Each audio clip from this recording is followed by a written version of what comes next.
All right, folks, you are in the right time. You are in the right place. It is another night of Imposter Kings action. Match number 9, another elimination match. This time, Junoballs versus Dolan. That's right, folks. Welcome again to what should be an exciting night. Let's jump over to the broadcast booth here in Imposter King Stadium, where you're going to see a couple of familiar smiling faces. Good evening, everybody. Dan Koch here, along with my co-host and creator of this fine game of Imposter King, Sina. Emphasis on the second syllable, right? Yeganeh? That's right. You are. I think you're trying to get me to talk more than I normally do during this part, but yes, I'm very excited, Dan. All right. Well, I got to tell you, I'm excited too. It's another night of action. This is the second of 6 straight nights of Imposter Kings action, all on the road to the grand finals to crown an inaugural Imposter Kings champion on Sunday night. It's a long road ahead of both of the players here tonight. The winner of tonight's match officially are in the final 4 of Imposter Kings action. They will finish in the top 4. They'll be one of the last 4 players standing. It'll be pretty exciting to see how this all stacks up. Is that really the final 4 already? I feel like it's 6. No, we're eliminating our 4th player tonight. So yeah, this is crazy. I mean, it's so sad to see them go. But yeah, right you are, Dan. I mean, it's going to be the final 4 here, and yeah, I mean, just shows how treacherous this losers bracket really is. You start off early, you kind of have to fight your way out, kind of like Shane has.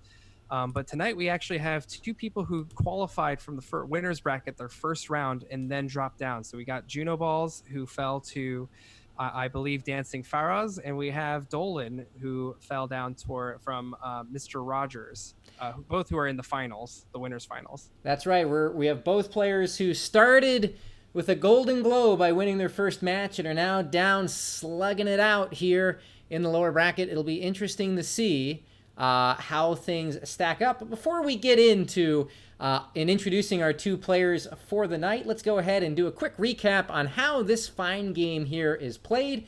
Then take a look at how this all stacks up in the bracket, and then we'll learn more about tonight's competitors. So, how do you play this here game of Imposter Kings? Well, I'll tell you, folks. 1 second while I fix my own inability to use OBS properly. There we go. How do you play Imposter Kings? Well, it's pretty simple, actually, especially if you've seen this 6 or 7 times. How to play Imposter Kings? Well, players take turns playing a card from their hand onto the throne. The objective is to be the last player able to play a card. What does it mean to play a card? Well, cards can only be played on cards of equal or lesser value unless they have a special ability that allows them to get played on the current top card. So let's take a look at a sample card like this card right here. An Elder side-eyeing us here hard. The Elder, as you'll note, is a 3. That's the big white number in the top left-hand corner. But also in that text, note it says you may play this card on any royalty. There are 2 cards that are royalty cards. They're both worth 9, the highest value in the deck, but yet the Humble Elder at 3 can still be played on top of them. 2 of the 18 cards in the deck are this Elder right here. So speaking of the 18 cards in the deck, there are 18 cards in the deck. It's the same 18 every time. Each player is dealt 8. The remaining 2 are burned, 1 face up and 1 face down. That means that for the most part of the start of each hand, you know where all the cards are except for that 1 mystery card, which throws a monkey wrench into everything. Each player also starts with a face-up king card. Prior to each hand, each player from their 8 burns 1 face down and then selects another as their successor card, which comes out of their hand and gets placed face down next to their king. This is the king card right here, giving you, I'd say, a poignant look through a furrowed brow. You can use this card once per hand, and using it does 2 things. One is it gets flipped to disgrace the card that's currently on the throne. We'll describe what that means in a second. And the second thing is that successor card that you put face down in front of you comes back into your hand. Speaking of disgracing a card, that means it gets flipped on the throne. It has a value of 1. It has no special properties. So it goes from somebody to nobody. Speaking of special cards, 2 of the 18 cards in the deck are this fellow right here, glowering at us from up high. That would be the Inquisitor, a value of 4. Note the text on the card. You may say a card name. Other players with that card in their hand must play one to their antechamber. What does that mean? Well, the antechamber, any card in there must be played next turn, regardless of whether it would otherwise be a valid play. So if you play the Inquisitor, you can guess a card that's in your opponent's hand, and if they have it, then they must play it next turn, both giving you information about what's in their hand and also playing their hand for them, which can tip the scales pretty prominently, especially at the start of a hand. A couple of other cards to keep your eye on. One on the left is the Fool. There's one of them in the deck. The Fool is just but a 1, which means it can only be played on disgraced cards, but note that if you play the Fool, any face-up card, non-disgraced card on the table can go straight into your hand, which can indeed make or break a hand. On the right-hand side is the Assassin. Again, just the 2, but if your opponent uses their king and you have the Assassin in your hand, it is over. You win, they lose, they are dead. It is game over for them because the Assassin takes care of them. So a lot of the play of the game is to make sure the Assassin is well taken care of if you don't have it in your hand. One last thing to note, the games are to 7 points. Scoring per hand, you get 1 point for winning, 1 point for the opponent still having a card in their hand, and 1 point for winning with an unflipped king. So 3 points max per hand. One thing to note, each player once per match gets a mulligan where they can toss in their hand and both players have to redraw. The first one's free, the second one will cost you 2 points, so it can only be used, or should only be used, if you're convinced you are going to lose by 3 points. So speaking of where we are in the tournament right now, so this is the other lower bracket second round match, Junoballs versus Dolan. Dolan got here, he lost against Mr. Rogers, and then beat Johnny Go to step into this round 7-2. Junoballs won his first round match in a very tight battle with Shane, and then dropped the match against Dancing Faraz to put him in this elimination match. The winner will advance on to play Shane in the lower bracket semifinals. The loser is going home. Just 4 players will be left after tonight. The final 4, the intensity just mounts. And I'm sorry, Johnny Go, I apologize for that. We miss you.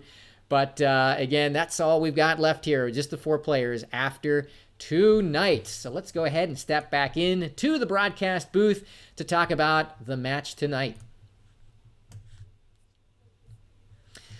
So, Sina, again, a couple of intense players that had an interesting route to get here. So let's first talk about Dolan.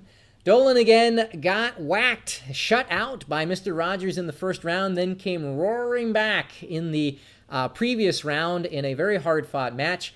As Shane mentioned, Dolan is one of the players he's most afraid of because of the amount of improvement that Dolan showed between the first and second round match. What's your take on his chances tonight? Yeah, I mean, if Dolan studied the game as much as he studies the blade, I feel like he would have been a top competitor here. However, I think that Dolan likes to play it loose and fast, and I think that's both to his benefit and kind of to his harm. I hope he got knocked out of the play from Mr. Rogers, mostly because he didn't realize what half the cards did and forgot half of the soldier's ability, which would have actually caused him to win a couple of those games. I think that now that he has that information, he showed great resolve when he was fighting against Johnny Go, and now he is pitted up here against Junoballs, which I think is going to be an intense match. When asked what his strategy was going to be for tonight, Dolan says, I cracked open a can of Mountain Dew, game fuel, TM, Field of Dew, available in stores nationwide, and watched the last game Junoballs played to get reacquainted with the game. It'll be interesting to see how he changes his strategy between now and then. Do you know what doesn't change, though? The refreshing taste and energy of every can of Mountain Dew, game fuel, in parentheses, TM. Interesting. Game fuel, is that a specific flavor of Mountain Dew, or is that just their new tagline? I'm happy to say that we are not actually sponsored by them, so I don't have to actually know the answer to that. Got it. I was always more of a Code Red man myself, but again, I drink too much of that and your heart starts to palpitate. Apparently, it's a gross brand. Agreed there, Johnny Go. So that's Dolan tonight. Again, he came back strong in his second round match to stave off elimination. It'll be interesting to see how that dedication carries forward here to this match to see if he can stay on the path back into the winner's bracket. Meanwhile, opposite of him will be Junoballs, who's had a wild time in this tournament. Came back 5-zip in the first round to stay in the winner's bracket against Shane. Then had an extremely tough second round match against Dancing Faraz, which involved a lot of rules, questions, and nitty gritty that took us to where we are today. So what's your take on Junoballs? Yeah, Junoballs has been watching the games, especially the ones with Shane. So I think he's been getting kind of a lot of acquainted with the game. He's been practicing, he's been playing, he enjoys the game. That was a devastating 5-point swing against Dancing Faraz, where he actually had the winning card in his hand, but then threw his cards and thought he couldn't play. He was actually going to win 2 points, but the result was that instead, Dancing Faraz got 3 points and won the entire match.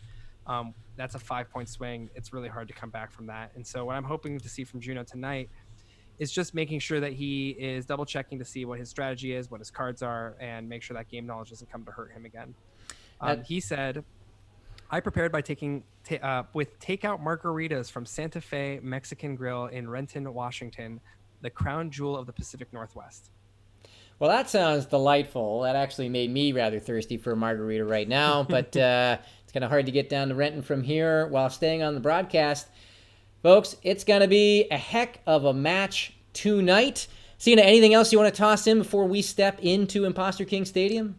Yeah, I mean, I made a mistake earlier by saying both of them were from the winners and came down. Dolan actually came down and then fought against Johnny Go. Johnny Go, who in the comments was saying G Fuel is gross. However, maybe the G Fuel would have was the thing that propelled him, Dolan, to be able to move on in this round. Just kidding. I love you, Johnny Go. So we're going to go ahead and get started here, I think. Let's step into the stadium. All right. Again, we are not sponsored by Mountain Dew, and by all means, I think G Fuel might cause health risks if consumed more than 4 ounces at a time. I think we've teed this one up as well as we can tee it up. Before we step into Imposter King Stadium, one request for everyone who's watching right now: this is your time to get hype. So get hype for the match tonight. Get hype for the existence of Renton, Washington. Get hype for whatever there is to get hype about here tonight. And we'll see you in the stadium in just 2 clicks of the heel. All right, folks. Well, actually, let's go ahead and pop that cheat sheet up on the screen. We are now stepping into Imposter King Stadium tonight. I hope everyone got hype in the 10 seconds since before. I love the addition of the smiley face, newly adorning Imposter King Stadium here. And as all matches start, first player king. It looks like Junoballs has drawn the first player king. So he will start by getting to decide who plays first. Here we go. Big oof. All right, let's see what the burn cards are. It looks like the face-up burn card is a princess. Face-down burn card will be the elder. Okay, so a power card burned face-up. Both players will know that won't be in either player's hand. That elder is a mystery to everyone. So with Junoballs having gotten the first player king, let's take a look at his hand first to see what he's got on tap for this first hand. So an interesting motley hand. He got the assassin along with the zealot, both soldiers, both oathbounds, the mystic, and the sentry. A survivable hand, a little weak on the top end. No elders to combat the queen, but playable. What do you think, Sina? Yeah, no inquisitors either. So this is a tough one because if you go first, you have to toss out essentially a soldier and maybe get it to mystic later on. But it's really scary not having any of the royalty and none of the elders. However, he does have both oathbounds, so he knows that he's not in risk of the oathbound full combo, as well as having things to survive by. He's got a lot of survivability here. That's absolutely right. Johnny Go is mentioning this is maybe a hand where you play for a 1-point loss. It'll be hard to force a win with this hand, but we'll see. Going across the table now, the Dolan's hand, neatly color coordinated, a nice rainbow. Fool, Elder, both Inquisitors, Judge, Warlord, King's Hand, and Queen. A very nicely balanced hand. Yeah, not bad at all. I mean, he definitely would want to go first. So that's sometimes you choose who goes first based on what you don't want the opponent to have. You can go first. Looks like he's going to let him go first, as we just heard. And so, yeah, I mean, I think this is a balanced hand. I think he can win this just by brute force. And so the one thing he has to worry about is the assassin and the mystic. So those are the 2 things he has to worry for. Great. All right. We are in business, folks. Let's see what they choose to toss in successor. And thanks to everyone who joined in tonight, and thanks for the bits. Thank you for the bits from Jorge Posada. Thanks, Slayer Bill. Thank you, everyone who's turning out tonight for some Imposter Kings action. Looks like there's a request. Sina, can you bump your volume just a tad, just to make sure you're coming through clean? Hello, this is me. All right. So here we go. Hopefully that was good enough in terms of my volume. I'm getting yellow on my side, so yellow's good usually. And it looks like we've got Dolan's, throwaway card here and his successor. So let's take a look at that. He's throwing away his Elder. So that both Elders are unknowingly thrown away from this deck. Oh, hold on. Looks like he is changing it up here. His new face down card is the Fool. So he's actually going to get rid of the Fool. This is a popular Johnny Go thing, as well as some other players, where if you don't have the Oathbound combo, you don't even deal with the Fool. Then he put his Elder now as his successor, which might just be a successor because he has to have a successor, seeing as he almost tried to throw it away. On the other side, we have a Zealot here for Junoballs. Oh, he's switching back. Zealot here for Junoballs and the rules this time. And the Assassin as his successor. So again, we were back to the Elder here, and then the Fool is going to be a successor here. So it's up to Dolan to go first here. All right, yeah, I mean, given that he knows he has no royalty to contend with, I can see why we would chuck the Elder here. Let's see what decision he makes to start this hand off.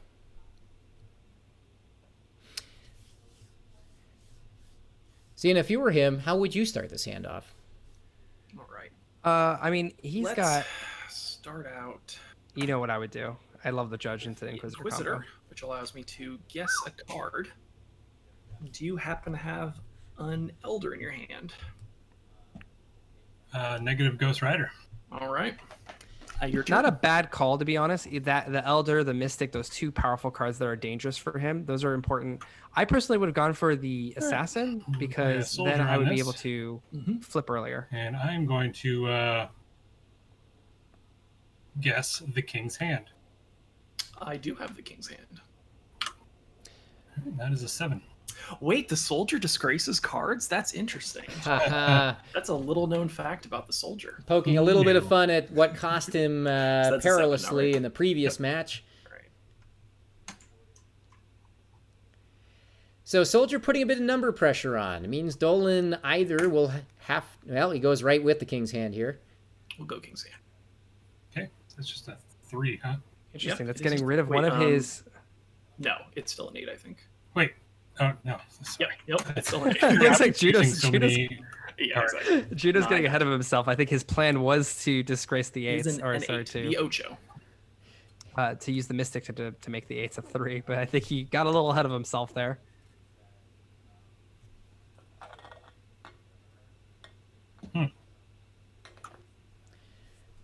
Dark Horse Dolan God Gamer says his brother. So let's see. Interesting decision here. So Junoballs has his Assassin successorized, and this might not be a bad time to go and fetch it. I think this is great by Dolan because he's forcing him to either play his 8 or flip his king. And once he gets his king flipped, he can just Inquisit it out. Sentry. He's going to play the Sentry instead, but he's going to do the swapping. King's Hand. Yeah. All right. And this is where the Fool would have been really Seems like good a smart in thing to Dolan's do. hand, because then he could have taken advantage of Swap this. it for this here Soldier. I guess it's open to you. I'm going to go ahead and fix this real fast. Hang on one sec. It'll be interesting here. Now, this is maybe not a good time, not a bad time to go and roll out that Judge to Inquisitor combo. Yeah.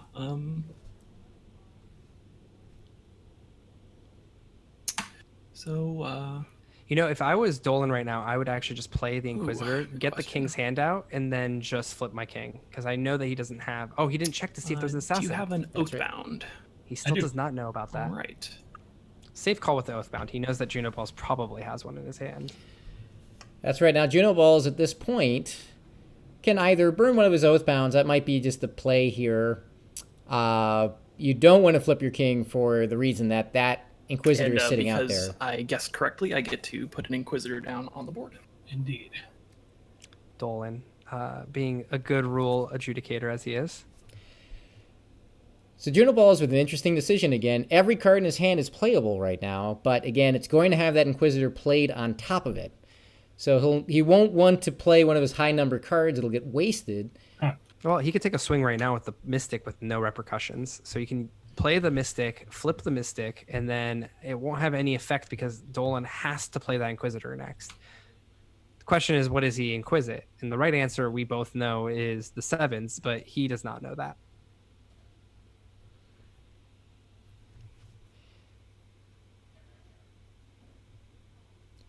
Thinking carefully. Again, this is an important moment here.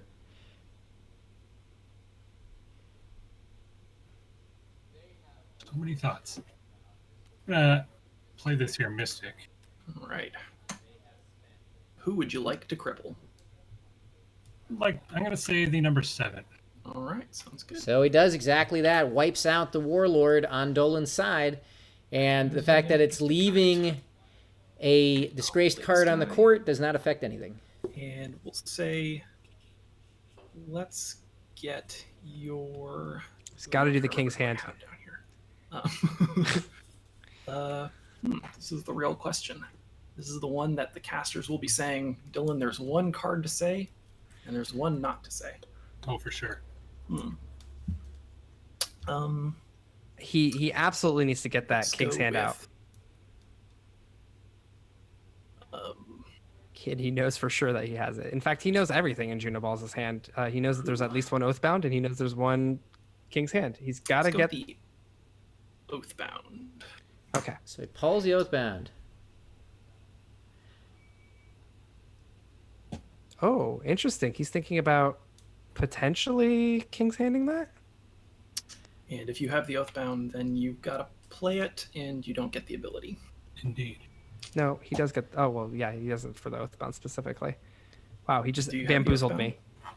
Well, you know, it's interesting. Yeah, I do. Okay, sorry. No problem. I also have that King's Hand that I swapped from you, and I'm considering King's Handing it, that's all. That's true. Well, I mean, I'm sure from Junoballs' perspective, it's, you know, Dolan's got big cards, and your angle is to assassinate him. So you want to preserve your countermeasures on the big cards. I'm not sure if this is the correct play, but I'm going to King's Hand that. Okay. So Dylan they both go has away. to flip his king now. Yes. Well, you know, I Dylan don't does know. not He's know he's that expecting Junoballs the does not have the assassin. assassin in his hand. Again. I think it's my turn. Oh my gosh, I forgot about that. He still hasn't... He had 3 cards that let him guess things in people's hands. He still has not done the assassin. He knows one of them is the Oathbound, though. Oh, yeah. What was the thing? The King's Hand kind of threw a... It looks like he's bamboozled That's by why you use it. Yeah. the play I'm here. trying to think. I've been playing towards something, and I don't know if I actually want to do it anymore. We know that that's how Dolan likes to play, where he has a plan in mind and he tries to execute that plan. And it looks like the Sentry really threw a wrench in his plans. Yeah, I mean, I would feel good, actually, about Junoballs' position at the moment. Between the assassin and the king flip and both Okay, we'll Oathbounds. see what happens. I'm going to flip my He's king. just going to flip Do you it. have the assassin in your hand? Nope.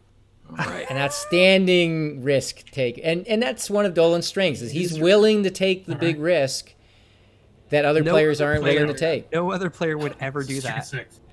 Okay. Sounds good. I'll play my queen. Oh, it's a little early for I'll that start queen. another row. It's a little Physics is early for having a that problem. queen. Well, I think No, no, because he's no. playing into a Sorry, all king, these king guys. flip. But, yeah, I mean, the problem with that is now his Now it's fool, he'll just have to play it as just a 1 now. And he really should. He really should play his fool, which he did. Fool. Okay. He's actually going to lose this game with 1 point because that 7 becomes a 3. Hopefully, Junoballs And because I remembers mystic that earlier, that has Yes. a value of 3, and I can sneak out of this with a point. Yes! Round, man. I thought you had me. Ugh. Yeah, I was like, So worried. I was looking for the Oathbounds. I was just like, I have this. I know I have the only royalty, and I don't want him to just jump on top of it. My goodness me, Oh, that was good, close. Good round, man. That was Yeah. well played. That's good. Some good respect coming out from both players. So I think they're just going to reset here. And yeah, I mean, that was, crazy back and forth. I think there was I mean, I would have liked to see Dylan play that a little bit more assertively. I'm glad he just decided to flip, but also that's so risky. So let me go ahead and okay. They're having trouble trying to get the cards together there.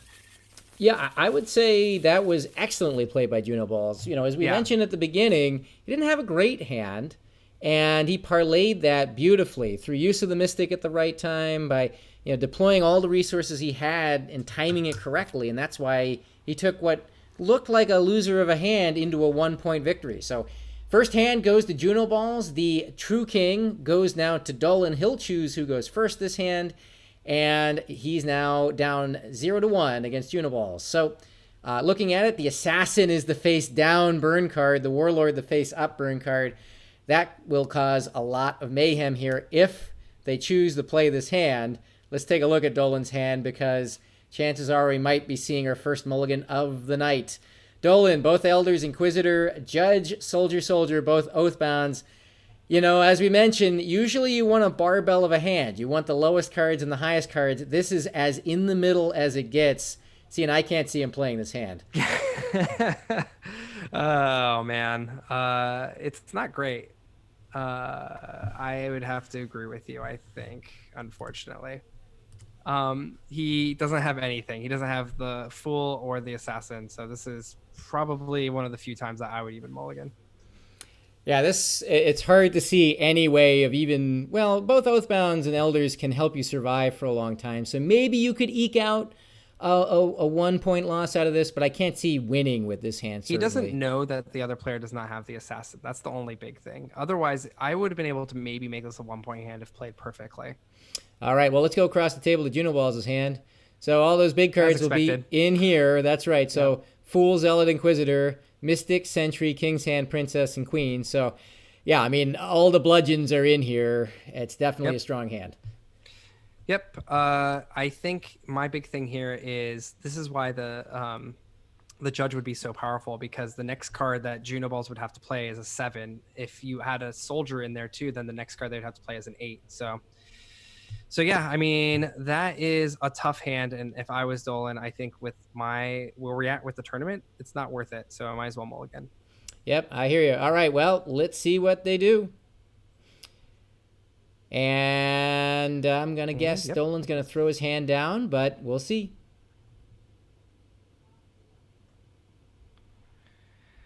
I do have, so there was a rules clarification from Dolan who asked, essentially what happens in a mulligan. Dan, do you want to describe that? So mulligan means both players toss their hands away and they draw again. Completely fresh, new burn cards, new everything. Each player gets 1 free mulligan, no questions asked. But after you burn your free mulligan, any subsequent mulligan will cost you 2 points. He's just placing his card face up as a successor. Uh-huh. Well, you know, when you've got a hand this week, you don't want to give your opponent any edges, and that is giving them an edge here. So I'm not sure. What is he doing? Not sure if that's maybe putting the hat on backwards again, knowing that a mulligan is coming, or what's coming up here. So me going first, I'll start with the Inquisitor. He's playing this hand. He's playing this hand. I just realized your face down card is face up. He then also said, it's okay if you want to keep playing. He asked me about the mulligan, and then he said, I told him the first one's free, and he said, this will be interesting, and then decided to play it. I think my hand is, I'm mainly playing this hand out of morbid curiosity. So Right. I think there is a way to play this hand. I mean, I suspected you had that card anyway. However, the Inquisitor is not the right way to go, unfortunately. Okay, cool. Yeah, I mean, again, it may be possible to eke out. I'm going to call this, and I'm going to say the Assassin. Oh, no. Oh, that's the worst possible. Bad. Yeah, he definitely wanted to I go. do not have the Assassin. He definitely wanted to go Judge into the Inquisitor here. Here's what's happening right now. He's now banked, like he's now put Junoballs into a mental state where he's worried about the Assassin, which we all know is not there. That's true. I'm going to put this out and say the Oathbound. I do have an Oathbound. Junoball's making the exact right play there. Just bleed he's out chipping away. Yep. the survival cards.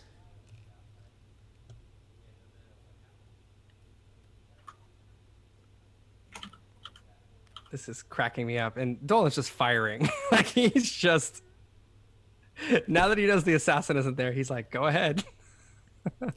Well, you know, again, he's got some of those survival cards still. I mean, what's also going to hurt him is that he does not have the Zealot. He would have a hand where if he had the Zealot as one of his threes, that would be very useful. He doesn't. But again, can he just hold on long enough to force Junoballs to flip his king just by running out of cards? It is possible with the Judge and the Oathbound. The issue is that Junoballs' successor happens to be... Yes, I'm thinking. Okay, sorry. happens to be the Zealot. So I know we didn't go over the cards on this round. I'm sorry. I didn't realize that Dolan was actually going to play this hand, but you know, you live and you learn. What is he going to call here? Mystic and say the number 2. Wow. Okay. So that It deke worked out. Yeah, Dolan big braining Junoballs into thinking he had the assassin in his hand, which will give him a free play. Thank you. To ditch or to play most likely his Judge is what he'll want to do here. He's got to play the Judge, and then he can battery into the soldier. This is what I call a battery, is when you use the Judge into the soldier. That's 2 turns where the opponent has to play something higher than a 5 or a 7. I hope he batteries. He's got to guess correctly, however, but still. I cannot believe that Dolan is actually going to... Interesting.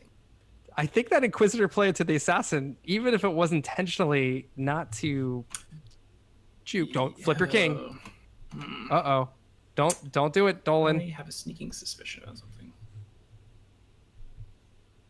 Oh no, Dolan. Don't think too hard about it. Just gotta play that Judge. He's got to play the Judge here. Again, this is just a survival hand. He's not going to win this hand. But he can survive with a 1 or 2 point loss, which is a victory, saving his mulligan that way. Yeah, I'm loath to think of what other play he can make here. I mean, I don't know. Maybe he's big braining it and we're small braining it.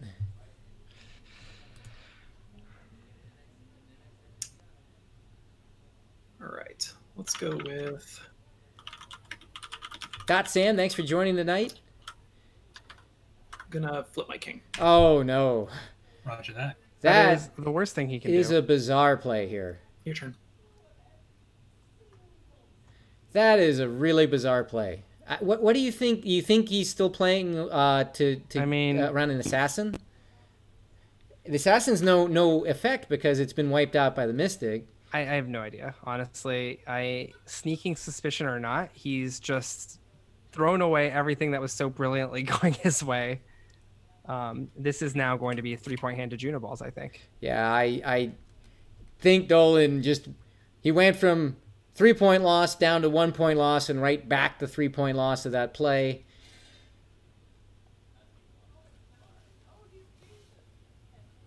I mean, Junoballs is scratching his head, so maybe the objective was just to confuse him. Yeah, even if he is confused, if he just plays his cards for their numbers, he will wipe him out very quickly here. There is a small thing where if it was actually the opposite... I'm going to use this here sentry. He's going to use his ability? He could. So one thing occurs to me is Dolan could Oathbound into his Judge. Actually, no, I'm not. No, I'm not. That's just a straight. Glad that Junoballs figured it out. Straight 8. Yeah. Cool. I'm gonna go Oathbound on that guy. Is he going to Oathbound into his Judge? He has to. And then I have to play a card. He could still salvage a 1-point loss if he Oathbounds into the Judge. The cards I think you have. Well, the issue is that if he had not gone first, then yes, you're right. But since he went first, Junoballs is always going to have another card to play. All right, I'm gonna say you've got the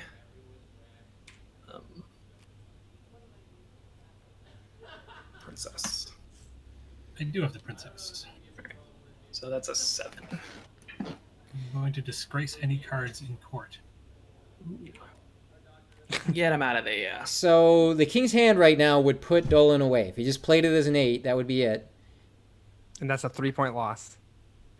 If he plays his princess, on the other hand, then still likely just leads him to play his King's Hand, which would still be a 3-point loss. But It would have to just be Shane at this point who would play the princess and actually do a swap in order to throw away a 3-point hand at this point, and that's the only way he can throw it away. I can't see him doing this. Junoballs is a little bit more disciplined than that. There it We is. have it. Kind of a straight 8. Straight 8. All right, well, I'm out. 2 points. Oh, good. Whew. That's 3 Close. points. Yeah, all right. Good game, man. Oh, wait, 'cause he didn't flip. Yeah, 3. There he goes. All right. Well, I think now they'll discover. I'm going to go ahead and flip the assassin over for them and see how they feel about that. Simbu, your game's got my heart pumping. Ooh, he likes that. Oh. So there's the assassin, in case anyone was curious. This I thought you were being very super sneaky with the assassin. No, I had nothing. I had every card between 3 and 5, Yeah, gotcha. and that was it.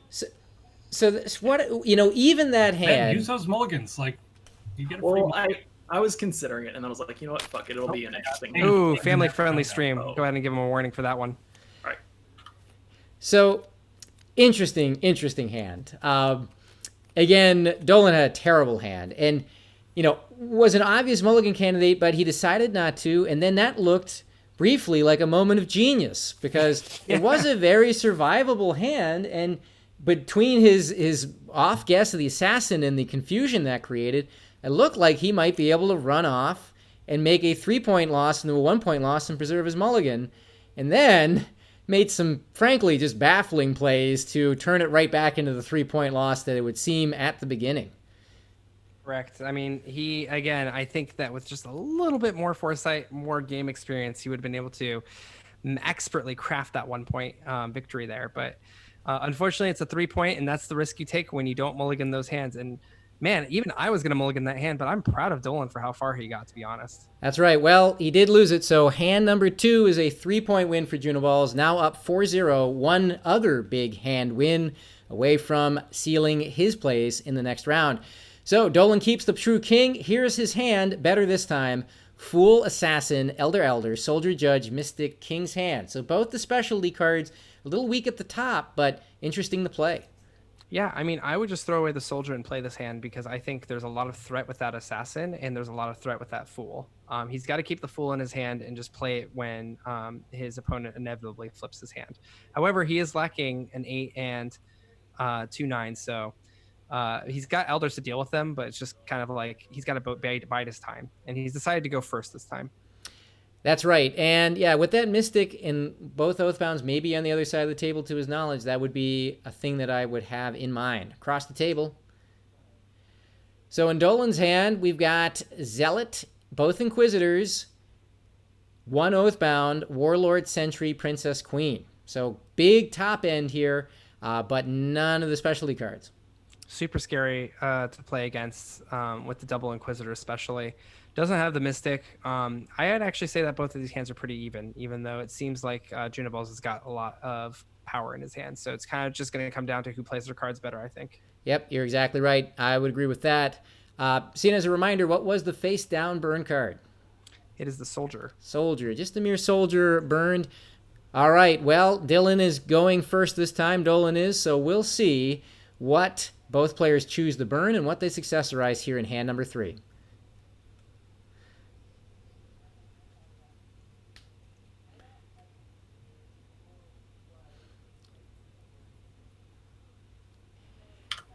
So as Johnny Go mentioned, both Inquisitors could allow Junoballs to shred Dolan's hand, but Dolan's going first. And one question is, can he keep the Inquisitors from even coming out when they're still relevant?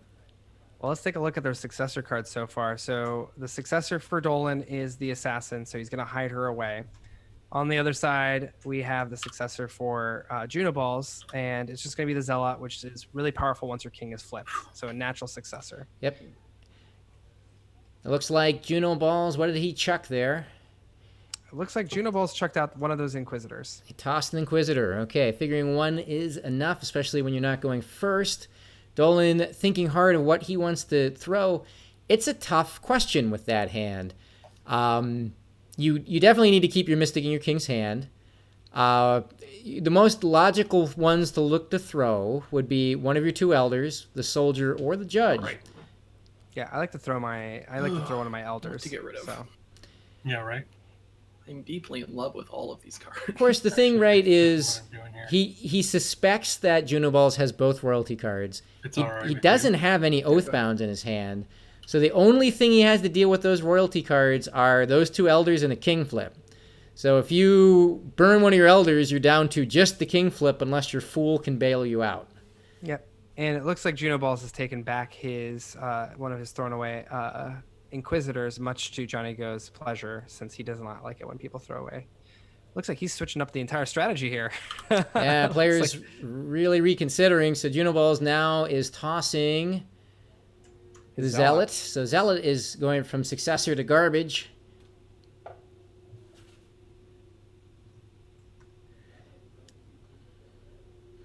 Still thinking about what he wants to successorize.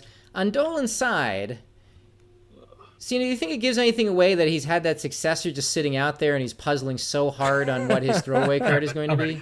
I think so. I think it's a little bit of a tell, and I think that Dolan needs to just throws away the judge. That's the safe bet. Everyone hates the judge except for me. So actually, Johnny Go's come around to it, but here he goes. He's gonna start off with the soldier. Start the soldier. This is a good one if you can get the guess. A sentry. Yes, And he gets it. I do. This is a really He's good a one 7. because now it's a 7, and 7 is Gross. not a good card number for Junoballs to have to play on right now. That's right. And Dolan knew it. That's why he picked Sentry. That's not much information to know Junoballs has a Sentry, but he likely has it in his hand. You're not likely to make it your successor. So he just needed it to be a 7, and the safe bet paid off. Yep. He can either play one of his high value cards, which is kind of a bummer, or he can just flip his king and hope that he doesn't have an assassin. The thing is he doesn't have the safety net to just get rid of the assassin here, which would be the king's hand. So he might be scared. He might just go straight into Oathbound into Inquisitor and ask if he has the assassin. That's one thing people sometimes do if they're not the first player, because then they just give up card advantage slightly. Right. Although Johnny Go does have a good thought here, which is if he goes and plays a royalty card, he knows he's going to He get... plays Oathbound here. Oh, here we go. He's doing that Oathbound. And that disgraces the soldier. And this works in Dolan's favor because now it's a disgraced card for the Mystic. That Mystic is ready. They can play whoever you want. Yeah. Do you think he'll Inquisit? I think he will. Play an Inquisitor and ask for an Elder. Pulls an Elder. I do have an elder. Okay. So now Dolan has to keep his king flip for one of the royalty. Well, actually, hang on a sec. Uh-oh. Well, he could, but... I'm pretty sure you have the King's Hand, but June... he is immune to King's Handing. Okay, never mind. Right, it Junoballs. gives away that he has the King's Hand there. Now, Junoballs can use his other Inquisitor to pull Actually, I don't think Dolan's he's immune to other King's Hand. Elder. Yeah, after being Oathbounded, that card is immune to King's Hand. Oh, yeah. Okay, that makes sense. Now, if I'm Dolan, I would probably even just flip my... No, he can't flip his king anymore. That's the downside of this situation. Yeah, he can't flip his king to get access to his assassin Yeah, because that's a he bummer. needs it to play against the royalty cards. And For it to kind of get drawn out and then use the Fool to reclaim something. However, the All right, Queen I'm gonna disgraces play the everything. Inquisitor again. So here we go. Here comes the second Inquisitor. will he pull the other Elder? I'm going to call out the Elder. He will. Yeah, I'm gonna King's Hand him.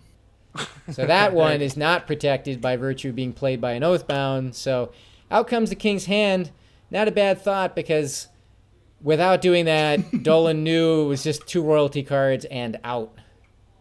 Yeah, I mean, this is a big deal because, I just love Junoballs using the double Inquisitor. We don't see enough players doing that, which is having double Inquisitors. You could do exactly what he just did and super powerful.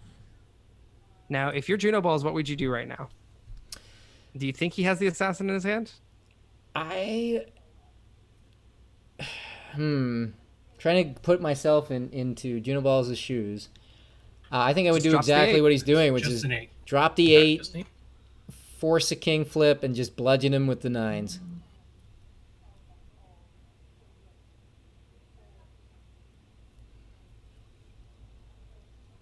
And yeah, I mean, this is tough because if he wins this without flipping his king, that's game over for Dolan. All right, so we got the first king flip here. I think Dolan is done because I can't see anything. Junoballs is just going to play those 2 9s, and that should be it. Goodbye, other cards. All right.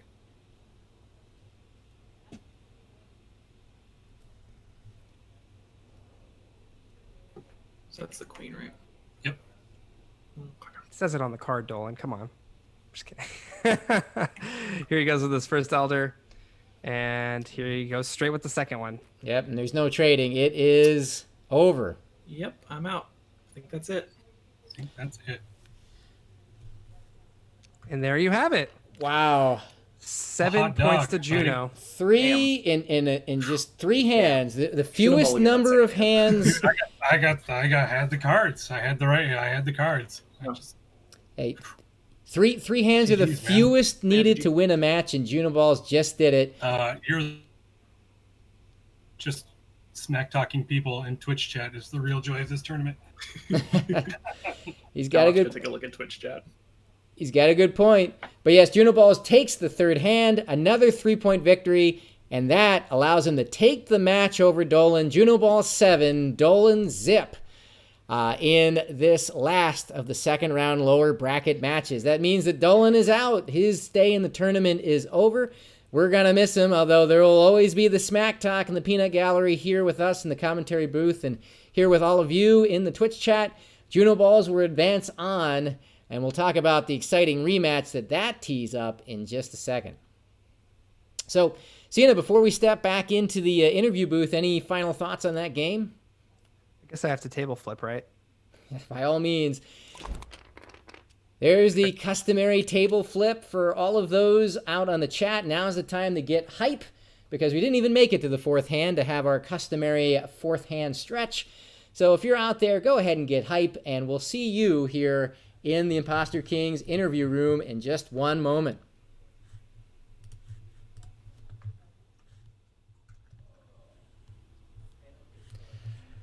Well, Sina, that was, I wouldn't say it was a beatdown because each of the 3 hands were very interesting and had a lot of interesting stuff going on. But Junoballs played exquisitely, and I think Dolan really got hurt by a couple of key decisions there.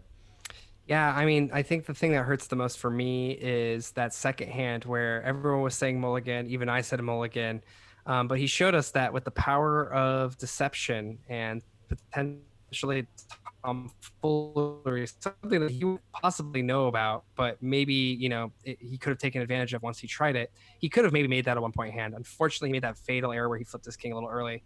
But yeah, I mean, those cards were not favoring Dolan, and that's the reason why there is a mulligan rule for the standard match, which allows you to take one redraw if you need to. But I think that, what it really comes down to is that Junoballs was gunning for those 3-point victories. And I think more so than anyone in the tournament, he's played that immaculately. And so I think he really deserves this. And I'm looking forward to him and Shane duking it out once again. That's right. I would agree with that 100%. Junoballs came in with a clear plan and great hand knowledge. That last hand was a 3-point victory, not because he had an overwhelming hand, although he did have a good one. It's because he knew what he needed to do and how to use his tools to get it. Using both of those Inquisitors to fish out both of the Elders, that's what made that hand work. He knew he had to get his royalty cards to beat Dolan. He knew that Dolan had few options without either the Oathbounds. He knew that's what he had to do, and he did it through very smart play to get there. And, that's what it means in Imposter Kings. I know I've said this many times. I'm going to say it many times from here. This game isn't just about winning or losing hands. It's about maximizing your wins, and it's about minimizing your losses. Absolutely. And in this case, Junoballs maximized his wins, and Dolan unfortunately failed to minimize his losses. That's right. Yep. And yeah, I mean, and I'm going to be really sad to see Dolan go because not only is he entertaining both in the chat and in the game, but he is also just a fighter, and he tries new things like, playing that hand that we all told him not to. And it was really good. I think that type of energy is going to be missed. But speaking of Dolan, I believe we're going to have him in the interview booth coming up here. All right, we'll get a chance to talk to Dolan right now. And again, we're going to miss Dolan in this tournament because he played exquisitely. Dolan, Great to see you. Welcome to the interview booth. Unfortunately, it's not under better circumstances. A hard night tonight. How's it feel? Put that drink away. Put that drink away. I'm done with the Mountain Dew G Fuel. I feel trolled. I'm tilting here because of the presence of that can. But a hard night, but very well fought. We're gonna miss you in the tournament. How's it feel after that match? It's fine. I'm glad I got to play the second hand. I don't know if Sina talked about the fact that like he got a message right before I played it.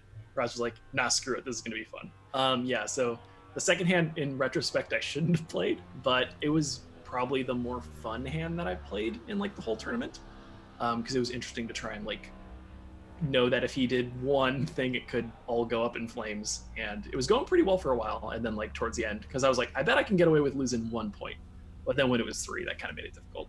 Yeah, you actually bluffed. You called the face down card pretty early by saying the assassin, which made him think that it was a bluff. It was an absolutely amazing play. Everyone said mulligan.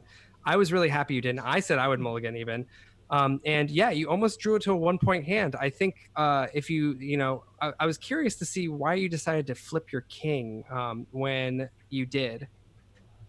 I don't remember. I'll have to go back and look. But you had a judge soldier, and you decided to flip your king, and that mystic that has been, that warlord that has been mysticized, and then you decided to flip your king. Yeah, I think that I was like, all I remember is I knew that there were like a couple things I had to look out for, because I think that, so I think I had the Oathbounds and I had the Elders, right, that hand, and so I was just like, I was looking out for certain things, and I didn't think he had the assassin in his hand. I actually didn't know it was discarded. I thought they had face down. But I wanted to keep things in my hand where if he did end up flipping his king, I could try to like get something out of it. So that's why I kept some stuff in my hand, because I didn't actually know that it was face down. I just know that like typically I think that he likes to pocket the assassin. So if I did have to like take a guess, I would like err on the side of him not having it. Yeah, that makes sense. And so you essentially were trying to get your flip done before he flipped his own. Yep. Very cool. Well, go ahead, Dan. Well, Dolan, again, very fiercely fought hands tonight. That last hand, again, a tough hand, because again, you're missing both royalty cards there. And he's constantly trying to yank out the elders that were going to kind of keep you going in that. Did you feel the suffocating pressure in that? Did you feel like there was any way out? Yeah, no, it was rough. I think that was also the hand where I kept swapping what card I wanted to put there and which card I wanted to get rid of. Because I also had like the Fool, which kind of made everything kind of harder. Because I was like, well, in the past there has been a lot of chances where I get to play on a flipped card. So I decided to end up keeping it in my hand, but I was like, okay, do I like try to hide one of the elders because I know he's gonna go for him because I have both of them and he has both the royalty and he's gonna like know what's going on. But yeah, I think him deciding to go in with the Oathbound on the like same thing and then be able to pull in the Inquisitor that way, so I couldn't kind of try to mitigate it, made it rough. But yeah, I think that one was tough. I was surprised I wasn't able to put enough pressure to get him to like flip his king at some point. But are you at a candy shop or something, or is that licorice? What is that? It's a pen. It's a pen. All right. Well, Dolan, thank you so much for participating in the tournament. Really bummed to see you go. Lots of fans. And is there anything, knowing from all of the pre-cans, pun intended, stuff that you've sent me before each of your player introductions, is there any last words that you'd like to say? Oh man, put me on the spot now. Every time you've asked me for something, I've had gold. But no, this time I don't really have anything. Buy the dip, I think, is the thing that we want. Buy the dip. Thank you, Uncle Warren. Printer goes burr. All right. Thank you so much, Dolan. We'll catch you in the next tournament. Yep. See you guys. Take care, Dolan. All right. Again, we're going to miss him, but he's going to join us here in probably the most enjoyable seat of all, the Peanut Gallery, where the knowledge is few-flowing and every decision is second-guessable. Yeah. Oh yeah, I've his explanation makes sense, and I would have to go back to watch the VOD, but I could totally see him thinking that Juno still had the assassin. Juno would have had to put on an immaculate performance. I keep using that verb or that adjective, immaculate.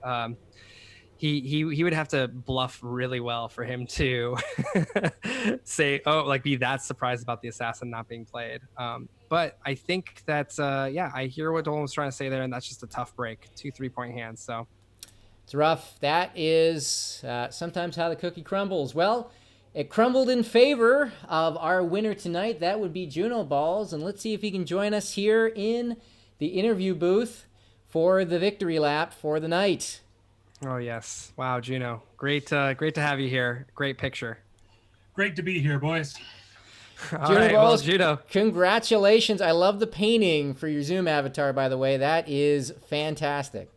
Oh yes, that is of course the portrait I have hung in my office of myself and my good cat Waffles. Great name for a cat. That's definitely leader in the clubhouse in terms of cat names in this tournament so far. Junoballs, congratulations again. We were just remarking that you played exquisitely tonight. Again, you played aggressively, but you also knew exactly what each hand demanded. I'd say that your piece de resistance was that third hand where you knew you needed to fish those elders out and did everything you needed to make that happen. Does it feel good winning tonight? It feels good. It feels like I'm finally grokking the game. You know, it's this game is deep and also broad, so it's a lot to take in. And when you're able to finally just start playing effortlessly, it's a gratifying feeling. so one of your plays, your last hand specifically, you double Inquisitored both elders. You actually went Oathbound into Inquisitor. The double Inquisitor combo is extremely powerful. Was that something that you were thinking of when you had that hand initially? Was that like your plan to get rid of the elders so you can play those double nines, or how did that kind of come about? Well, I had one Oathbound, one was face up. I tossed the Zealot, so I knew that 3 out of the 5 like upper hand, like the counter cards to high hands were already gone. So the elders were only the only way he could avoid a very aggressive play by me. So I just tried to Took root advantage out. of it. Yeah. That's Great. right. It's one of those golden things about Imposter Kings. The one thing that's worth remembering in terms of the card interactions, there's only 6 things you can do to a royalty card. There's both elders, there's both Oathbounds, there's the other royalty card and a king flip, and you played that beautifully, recognizing the opportunity and pushing the advantage.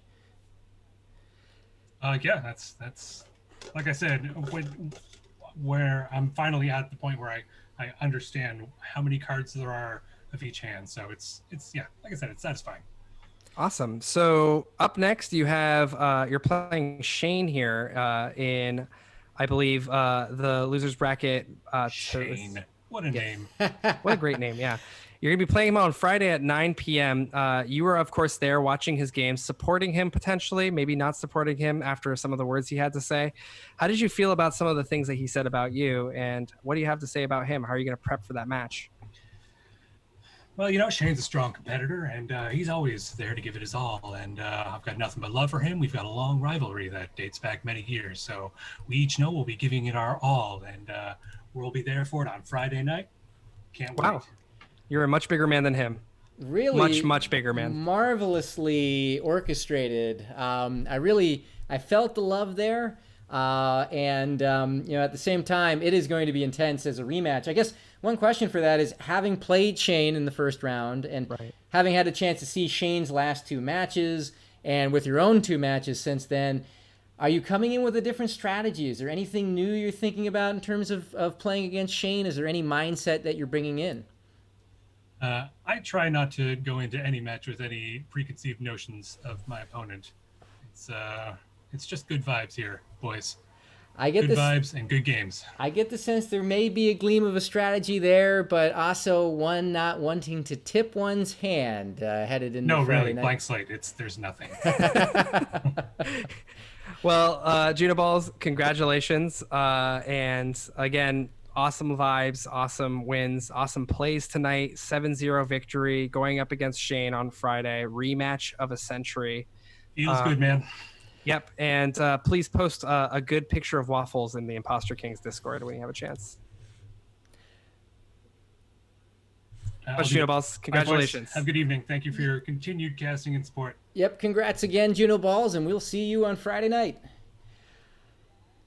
All right. Well, there Did you we have. just find our good guy of the tournament? Like I mean, feel like- so classy and gracious. I feel Wow. like What a guy. Junoballs is really stepped into the. We're talking about the heels of the tournament. I think Junoballs is campaigning hard to be the face of the tournament into this final four.